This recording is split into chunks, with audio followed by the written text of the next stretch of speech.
صحیح بخاری حدیث نمبر 281۔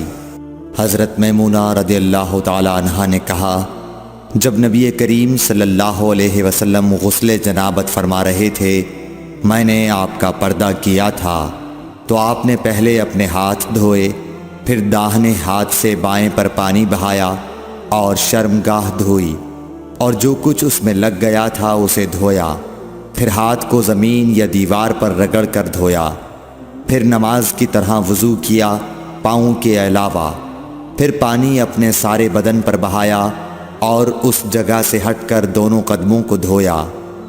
صحیح بخاری حدیث نمبر 282۔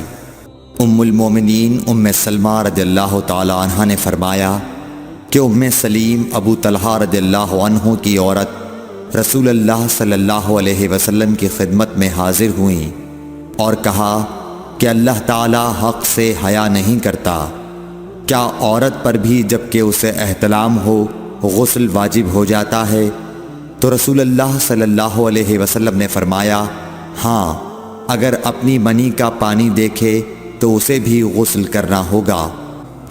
صحیح بخاری حدیث نمبر 283۔ مدینے کے کسی راستے پر نبی کریم صلی اللہ علیہ وسلم سے ابو ہریرہ رضی اللہ تعالی عنہ کی ملاقات ہوئی۔ اس وقت ابو ہریرہ جنابت کی حالت میں تھے۔ ابو ہریرہ رضی اللہ تعالی عنہ نے کہا کہ میں پیچھے رہ کر لوٹ گیا اور غسل کر کے واپس آیا تو رسول اللہ صلی اللہ علیہ وسلم نے دریافت فرمایا کہ اے ابو ہریرہ کہاں چلے گئے تھے؟ انہوں نے جواب دیا کہ میں جنابت کی حالت میں تھا، اس لیے میں نے آپ کے ساتھ بغیر غسل کے بیٹھنا برا جانا۔ آپ صلی اللہ علیہ وسلم نے ارشاد فرمایا، سبحان اللہ، مومن ہرگز نجس نہیں ہو سکتا۔ صحیح بخاری حدیث نمبر 284۔ نبی صلی اللہ علیہ وسلم اپنی تمام ازواج کے پاس ایک ہی رات میں تشریف لے گئے۔ اس وقت آپ کے ازواج میں 9 بیویاں تھیں۔ صحیح بخاری حدیث نمبر 285۔ ابو ہریرہ رضی اللہ تعالی عنہ نے کہا کہ میری ملاقات رسول اللہ صلی اللہ علیہ وسلم سے ہوئی۔ اس وقت میں جنبی تھا، آپ نے میرا ہاتھ پکڑ لیا اور میں آپ کے ساتھ چلنے لگا۔ آخر آپ ایک جگہ بیٹھ گئے اور میں آہستہ سے اپنے گھر آیا اور غسل کر کے حاضر خدمت ہوا۔ آپ ابھی بیٹھے ہوئے تھے۔ آپ نے دریافت فرمایا، اے ابو ہریرہ کہاں چلے گئے تھے؟ میں نے واقعہ بیان کیا تو آپ صلی اللہ علیہ وسلم نے فرمایا، سبحان اللہ، مومن تو نجس نہیں ہوتا۔ صحیح بخاری حدیث نمبر 286۔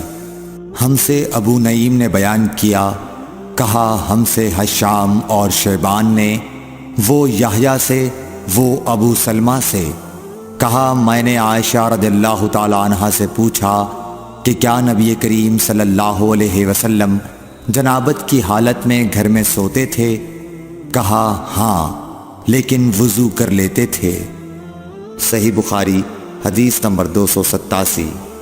عمر بن خطاب رضی اللہ تعالی عنہ نے رسول اللہ صلی اللہ علیہ وسلم سے پوچھا کہ کیا ہم میں سے کوئی جنابت کی حالت میں سو سکتا ہے؟ فرمایا ہاں، وضو کر کے جنابت کی حالت میں بھی سو سکتے ہو۔ صحیح بخاری حدیث نمبر 288۔ حضرت عائشہ رضی اللہ تعالی عنہ نے فرمایا کہ نبی کریم صلی اللہ علیہ وسلم جب جنابت کی حالت میں ہوتے اور سونے کا ارادہ کرتے تو شرمگاہ کو دھو لیتے اور نماز کی طرح وضو کرتے۔ صحیح بخاری حدیث نمبر 289۔ حضرت عمر رضی اللہ تعالی عنہ نے نبی کریم صلی اللہ علیہ وسلم سے دریافت کیا کہ کیا ہم جنابت کی حالت میں سو سکتے ہیں؟ آپ نے فرمایا ہاں، لیکن وضو کر کے۔ صحیح بخاری حدیث نمبر 290۔ حضرت عمر رضی اللہ تعالی عنہ نے رسول اللہ صلی اللہ علیہ وسلم سے عرض کی کہ رات میں انہیں غسل کی ضرورت ہو جایا کرتی ہے۔ رسول اللہ صلی اللہ علیہ وسلم نے فرمایا کہ وضو کر لیا کر اور شرمگاہ کو دھو کر سو جا۔ صحیح بخاری حدیث نمبر 291۔ نبی کریم صلی اللہ علیہ وسلم نے فرمایا کہ جب مرد عورت کے چہار زانوں میں بیٹھ گیا اور اس کے ساتھ جماع کے لیے کوشش کی تو غسل واجب ہو گیا۔ صحیح بخاری حدیث نمبر 292۔ حضرت عثمان بن عفان رضی اللہ تعالیٰ عنہ سے پوچھا گیا کہ مرد اپنی بیوی سے ہم بستر ہوا لیکن انزال نہیں ہوا تو وہ کیا کرے؟ حضرت عثمان رضی اللہ تعالیٰ عنہ نے فرمایا کہ نماز کی طرح وضو کر لے اور ذکر کو دھو لے۔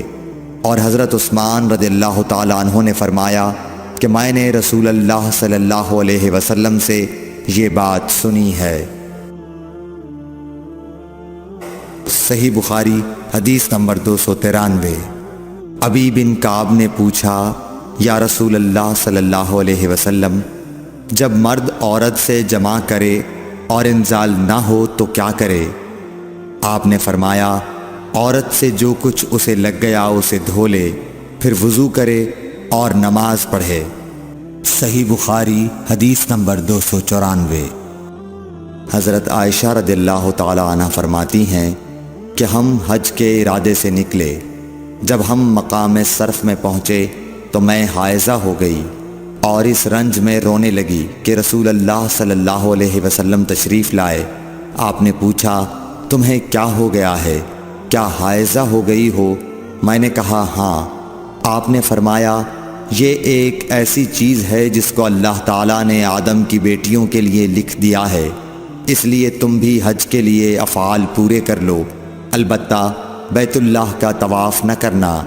حضرت عائشہ رضی اللہ تعالی عنہا نے فرمایا کہ رسول اللہ صلی اللہ علیہ وسلم نے اپنی بیویوں کی طرف سے گائے کی قربانی کی۔ صرف ایک مقام مکے سے 6-7 میل کے فاصلے پر ہے۔ صحیح بخاری حدیث نمبر 295۔ حضرت عائشہ رضی اللہ تعالی عنہا نے فرمایا میں رسول اللہ صلی اللہ علیہ وسلم کے سر مبارک کو حائضہ ہونے کی حالت میں کنگھا کیا کرتی تھی۔ صحیح بخاری حدیث نمبر 296۔ حشام بن عروہ نے عروہ کے واسطے سے بتایا کہ ان سے سوال کیا گیا کیا حائضہ بیوی میری خدمت کر سکتی ہے یا ناپاکی کی حالت میں عورت مجھ سے نزدیک ہو سکتی ہے؟ عروہ نے فرمایا میرے نزدیک تو اس میں کوئی حرج نہیں ہے، اس طرح کی عورتیں میری بھی خدمت کرتی ہیں اور اس میں کسی کے لیے بھی کوئی حرج نہیں، اس لیے کہ مجھے حضرت عائشہ رضی اللہ تعالی عنہا نے خبر دی کہ وہ رسول کریم صلی اللہ علیہ وسلم کو حائضہ ہونے کی حالت میں کنگھا کیا کرتی تھیں، اور رسول اللہ صلی اللہ علیہ وسلم اس وقت مسجد میں معتکف ہوتے، آپ اپنا سر مبارک قریب کر دیتے اور حضرت عائشہ رضی اللہ تعالی عنہا اپنے حجرے ہی سے کنگھا کر دیتی حالانکہ وہ حائضہ ہوتیں۔ صحیح بخاری حدیث نمبر 297۔ حضرت عائشہ رضی اللہ تعالی عنہا نے بیان کیا کہ نبی کریم صلی اللہ علیہ وسلم میری گود میں سر رکھ کر قرآن مجید پڑھتے حالانکہ میں اس وقت حیض والی ہوتی تھی۔ صحیح بخاری حدیث نمبر 298۔ ام سلمہ رضی اللہ تعالی عنہا نے کہا کہ میں نبی کریم صلی اللہ علیہ وسلم کے ساتھ ایک چادر میں لیٹی ہوئی تھی، اتنے میں مجھے حیض آ گیا، اس لیے میں آہستہ سے باہر نکل آئی اور اپنے حیض کے کپڑے پہن لیے۔ حضور صلی اللہ علیہ وسلم نے پوچھا کیا تمہیں نفاس آ گیا ہے؟ میں نے عرض کیا ہاں، پھر مجھے آپ نے بلا لیا اور میں چادر میں آپ کے ساتھ لیٹ گئی۔ صحیح بخاری حدیث نمبر 299۔ حضرت عائشہ رضی اللہ تعالی عنہا نے فرمایا میں اور نبی کریم صلی اللہ علیہ وسلم ایک ہی برتن میں غسل کرتے تھے حالانکہ دونوں جنبی ہوتے۔ صحیح بخاری حدیث نمبر 300۔ حضرت عائشہ رضی اللہ تعالی عنہا نے فرمایا کہ آپ مجھے حکم فرماتے پس میں ازار باندھ لیتی، پھر آپ میرے ساتھ مباشرت کرتے، اس وقت میں حائضہ ہوتی۔